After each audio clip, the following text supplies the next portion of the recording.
পাচ্ছি যে তাদের দেশে 100% কোটা নেই। সাধারণ যে খেটে খাওয়া মানুষ, তাদের যে কষ্ট করে ছেলে মেয়েরা পড়াশোনা করে, তাদের প্রতি বৈষম্যমূলক আচরণ। যারা পড়াশোনা করে সবসময় আমাদের মা বাবার লক্ষ্য থাকে যে আমাদের সন্তানরা পড়াশোনা করে চাকরি করবে, হাত তুলে দিবে।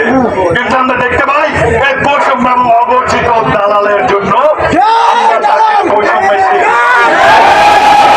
শেষ বৈষম্য, যে বৈষম্যের স্লোগানে আমাদের এই স্বাধীনতা এসেছিল, সেই একই স্ট্রিটে আমরা আমাদের আন্দোলন চলমান রেখেছিলাম।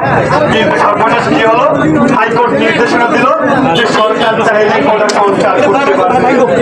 কিন্তু আমরা যেমনটা দেখতে পারলাম, সরকার রাষ্ট্রপক্ষ সেটা না করে তারা প্রশাসনমূলক বক্তব্য দিল,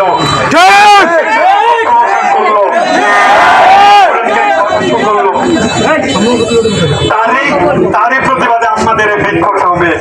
কিন্তু আমাদের প্রতিবাদ চলছিল, আমরা কোনো প্রকার বিশৃঙ্খলা করিনি।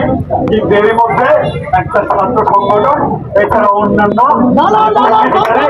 তারা আমাদের উপর হামলা চালিয়েছে। সেই হামলা চালানোর এক পর্যায়ে যা ঘটেছে তা ইতিহাসে কলঙ্কজনক ঘটনা। আমরা সেই ইতিহাসে বই পড়েছিলাম, কিন্তু আজ আমাদের স্বাধীন দেশে দেখতে পারলাম, যেটার জন্য আমরা এই তীব্র নিন্দা এবং প্রতিবাদ এবং এই বিক্ষোভ মিছিল চালিয়েছি।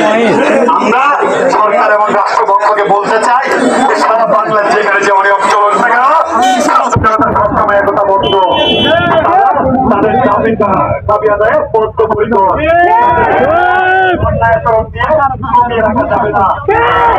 দাবি আদায় করতে তো মাঝে থাকবো তো, যেসব বাইরে রক্ত দিয়েছে সেটা দাবি আদায় করে নেবো তো, বিচার নিয়ে আমরা ঘরে বেরবো তো, ইনশাআল্লাহ বিজয় আমাদের হবে। সাধারণ মানুষের যৌক্তিক আন্দোলনকে কেউ অন্যায় আচরণ দিয়ে প্রতিহত করতে পারেনি। এই রাষ্ট্রপক্ষ করে বলতে চাই, আপনারা আমার কোন আচরণ করবেন না।